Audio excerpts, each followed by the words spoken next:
Née et grandie en France, la Camerounaise Fatimatou Ousmanou rêvait toute petite de devenir avocate et psychologue, un désir d'enfant qui s'est envolé à l'âge adulte. Entrepreneur depuis quelques années, son parcours est plutôt inspirant. Avec un cursus scolaire bien chargé, la jeune femme de 29 ans a travaillé dans plusieurs entreprises. En 2020, elle rejoint TapTapSend et elle lance ce service dans la République démocratique du Congo, au Mali, au Congo et au Cameroun et ça cartonne. Aujourd'hui, elle est cofondatrice de TapTapSend Cameroun, cette application qui aide la diaspora à envoyer de l'argent avec les frais de transfert parmi les plus bas du marché et ce directement dans les applications mobile monnaie et Orange Money des proches sur le continent. Diplômée en relations internationales et en sciences politiques et d'une école de commerce spécialisée autour des métiers du développement durable et du développement des pays émergents avec une spécialité innovation et entrepreneuriat social, Fatimatou Ousmanou fait partie aujourd'hui des membres qui travaillent à faciliter le quotidien des Africains.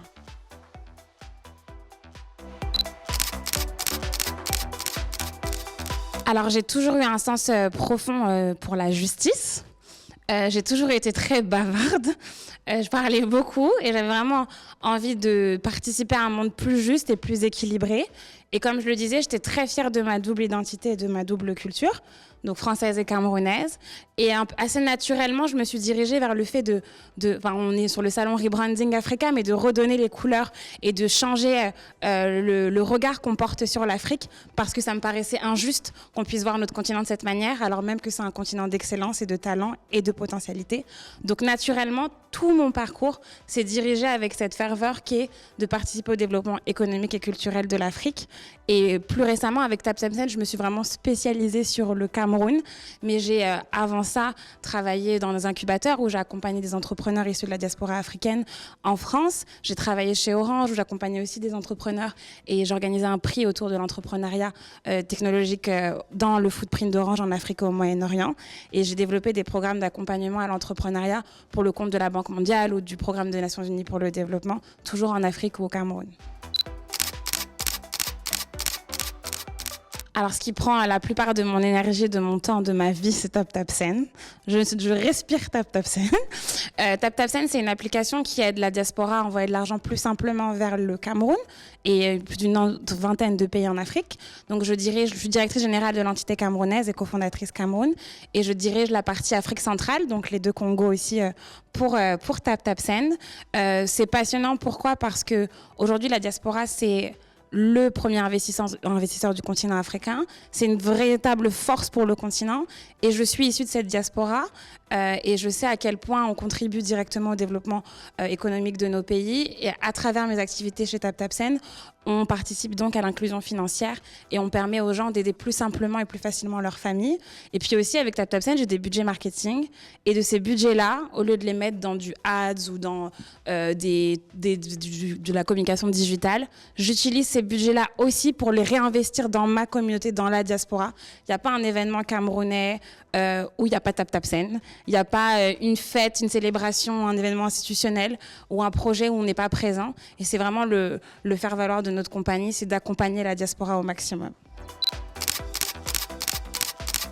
Alors moi, j'ai jamais eu véritablement de déclic. J'ai eu la chance, comme je le disais plus jeune, d'avoir des parents aussi qui nous ont jamais limités, mon frère et moi, donc tout était possible. Mon frère voulait être footballeur. Il a été au centre de formation de Marseille, on l'a poussé, et puis il n'a pas finalement réalisé son rêve, mais on l'a accompagné dans son rêve. Et moi aussi, tout a toujours été possible dans ma tête, ce qui fait que j'ai jamais eu besoin d'avoir un déclic pour me lancer quelque part. C'est aussi le cas avec le Forum Beau à Paris qu'on organise. Quand j'ai une idée, je la réalise. Si je me trompe, tant pis.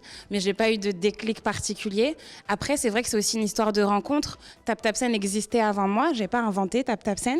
Ça existait avant moi. Le fondateur, le CEO de TapTapSend s'appelle Michael Fay, c'est un Américain.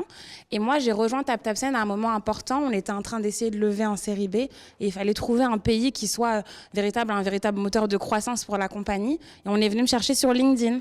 Donc voilà, le réseau, mais aussi le réseau digital, voilà. Et les réseaux sociaux. Et on est venu me chercher sur LinkedIn. Et c'est comme ça que je rejoins TapTapSend et que je lance le Cameroun, puis les deux Congos, Madagascar, le Mali, etc. Alors, pour être totalement honnête, c'est vrai que ma génération, on s'est pas toujours senti concerné au départ par ces discriminations faites au genre. On réalisait pas réellement que ça allait prendre de l'ampleur jusqu'au moment où on intègre en réalité le monde professionnel. Et particulièrement lorsque j'agis sur le continent, je vois bien la différence de traitement et ça m'a permis aussi de m'adapter de manière différente et c'est une adaptation perpétuelle. Je pense qu'en tant que femme, on a aussi beaucoup d'avantages et d'atouts et je les utilise au quotidien et cette force d'adaptation, cette capacité aussi à pouvoir s'intégrer partout, à pouvoir rebondir facilement, à pouvoir être multipotentiel aussi, c'est aussi lié à notre identité de femme et c'est quelque chose que j'utilise de manière quotidienne. Mais c'est vrai qu'au Cameroun, parfois, j'ai dû faire face à des situations où il a fallu que je m'affirme différemment. Et puis, quand je sens que ma place de femme sera trop un frein pour moi, j'ai la chance d'avoir une super équipe avec des gros bonhommes aussi et ils m'accompagnent partout. Les clés, je pense qu'une des clés principales, c'est de toujours rester soi-même. Je dis ça aussi à mes élèves la plupart du temps. Lorsque j'ai à prendre par exemple la parole en public ou lorsque j'ai à m'exprimer ou à côtoyer des mondes qui sont peut-être éloignés du mien ou des personnes comme aujourd'hui à Branding à Africa Forum, on avait des grands patrons de la finance africaine qui étaient présents, c'est de rester soi-même, de parler comme on a l'habitude de parler, de rester sincère avec soi-même et surtout on a tous plus ou moins une expertise et une expérience qui fait sens et qui est intéressante et je suis fière de ce que je suis aussi, j'ai confiance en mon potentiel et ça m'aide tous les jours. Après, la confiance, c'est quelque chose qui se construit tous les jours. Moi, comme je le disais par rapport à mon histoire personnelle, on m'a pas mis de limite. Donc, si on m'a pas mis de limite, j'ai pas peur. Et si j'ai pas peur, j'ai confiance. Donc, ça vient beaucoup de l'enfance aussi. Mais en réalité, la confiance, c'est un travail de tous les jours. Et aujourd'hui, j'ai confiance en moi parce que je sais, j'ai pleine conscience de mon potentiel. Je sais que demain, si je devais chanter devant un public, je le ferais moins parce que c'est pas mon potentiel.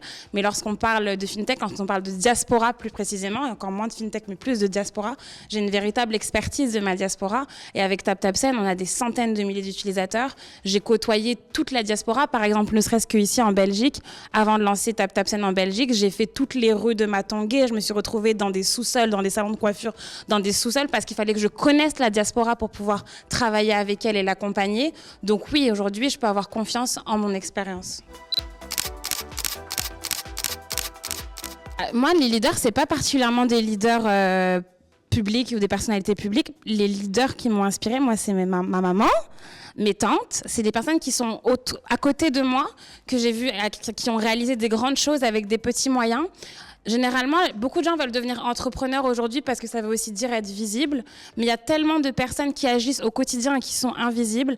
Et moi, toutes ces personnes-là, pour moi, ce sont des vrais leaders. À partir du moment où tu as de l'impact et que tu changes la vie d'au moins une personne, tu es déjà un leader pour moi et tu mérites déjà d'être considéré du moins comme un modèle à mon sens. Donc moi, mes modèles de réussite, c'est ma maman, c'est mes tantes qui sont entrepreneurs, qui entreprennent au Cameroun dans l'industrie, dans les secteurs compliqués et qui continuent de vouloir développer économiquement, localement, leur pays.